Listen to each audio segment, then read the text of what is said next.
आटपाट नगर होतं, तिथं एक वाणी होता. त्याला काही मुलगा नव्हता. त्याच्या घरी एक गोसावी येई. अल्लक म्हणून पुकारा करी. वाण्याची बायको भिक्षा आणि निपुत्रिकाच्या हातची भिक्षा घेत नाही म्हणून चालता होई. ही गोष्ट तिने नवऱ्याला सांगितली. त्यानं तिला एक युक्ती सांगितली. दाराच्या आड लपून बस. अल्लक म्हणतात सुवर्णाची भिक्षा द्या. अशी भिक्षा झोळीत घातली. बोवांचा नेम मोडला. बाईवर फार रागावला. मूलबाळ होणार नाही असा शाप दिला. तिनं त्याचे पाय धरले. बोवांनी उशाप दिला. बोवा म्हणाले, आपल्या नवऱ्याला सांग, निळ्या घोड्यावर बस, निळी वस्त्र परिधान कर, रानात जा.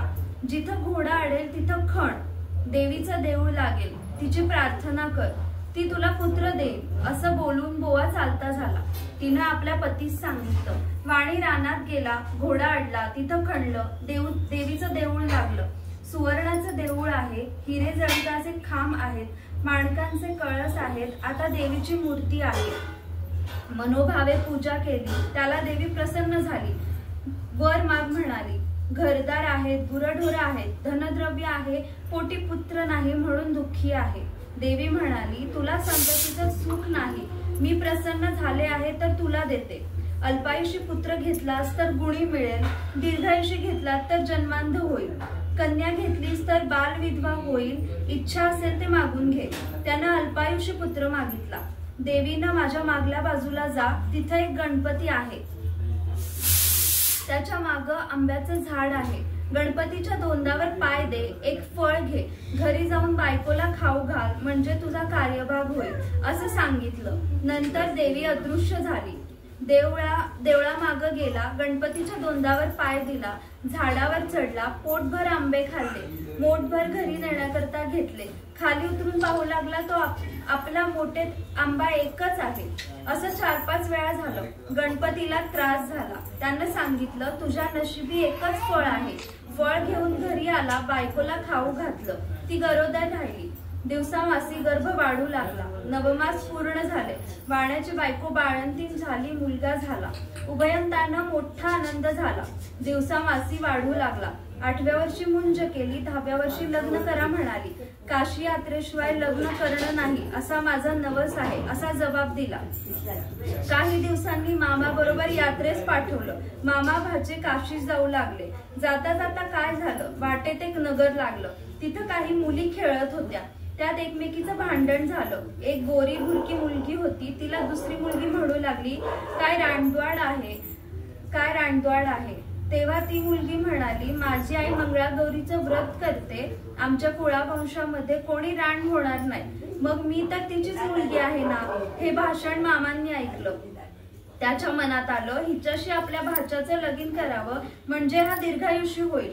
परंतु हे घडतं कसं.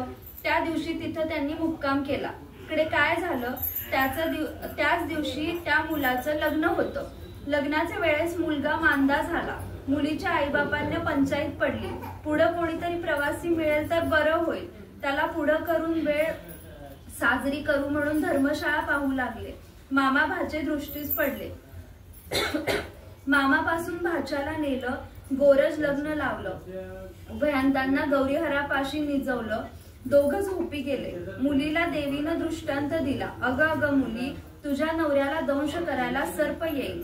त्याला पिण्याकरता दूध ठेव. एक कोरा करा जवळ ठेव. दूध पिऊन सर्प कड्यात शिरेल. अंगाच्या चोळीनं तोंड बांधून टाक. सकाळी उठून आईला ते वाण दे. तिने सर्व तयारी केली. दृष्टांताप्रमाणे घडून आलं. काही वेळानं तिचा नवरा उठला. भूक लागली म्हणू लागला. लाडू खायला दिले. फराळ झाल्यावर त्यानं तिला आपली अंगठी दिली. पहाटे सुटून ताट घेऊन बिराडी गेला. मामा भाचे मार्गस्थ झाले. दुसऱ्या दिवशी काय झालं, हिने सकाळी उठून स्नान केलं. आपल्या आईला वाण दिलं. आई उघडून पाहू लागली. तो आत हार निघाला. आईनं कन्येच्या गळ्यात हार घातला. पुढं पहिल्यावर मांडवात आला. मुलीला खेळायला आणली. ती म्हणाली, हा माझा नवरा नाही, मी याच बरोबर खेळत नाही. रात्रीची लाडवांची व अंगठीची खूण काही पटेना. आई बाबांना पंचायत पडली. हिचा नवरा कसा सापडतो. नंतर त्यांनी अन्नछत्र चालू केलं. जो ब्राह्मण येईल त्याचे पाय अंगठी घालून मुलीनं धुवावे. आईने पाणी घालावं, भावांनी गंध लावावा आणि बापांना विडा द्यावा, असा क्रम चालू केला. शेकडो लोक येऊन जेवू लागले. इकडे मामा भाचे काशीस गेले, पुष्कळ दान धर्म केले, तीर्थयात्रा केला, ब्राह्मणांनी आशीर्वाद घेतले, भाच्यास मूर्छा आली, यमदूत प्राण न्यायला आले, मंगळागौर आडवी आली, त्या दोघांचे युद्ध झालं, यमदूत पळून गेले, गौर तेथे अदृश्य झाली, भाच्या जागा झाला. तसा आपल्या मामास सांगू लागला, मला असं स्वप्न पडलं. मामा म्हणाला, ठीक झालं, तुझ्यावरचं विघ्न टळलं, उद्या आपण घरी जाऊ. परत येऊ लागले, लग्नाच्या गावी आले, तळ्यावर स्वयंपाक करू लागले. दासींनी येऊन सांगितलं, इथं अन्नछत्र आहे, तिथं जेवायला जा. ते म्हणाले, आम्ही परांना घेत नाही. दासींनी यजमानीस सांगितलं, त्यांनी पालखी पाठवली, आदरातिथ्यानं घरी नेलं. पाय धुताना मुलीनं नवऱ्याला ओळखलं, नवऱ्यानं अंगठी ओळखली. आईबापांनी विचारलं, तुझ्याजवळ काय खूण आहे? त्याने लाडवाचं ताट दाखवलं. सर्वांना आनंद झाला, भोजन समारंभ झाला. मामा भाचे सून घेऊन घरी आले. सासून सुनेचे पाय धरले, तुझ्यामुळे माझा मुलगा वाचला असं म्हणाली.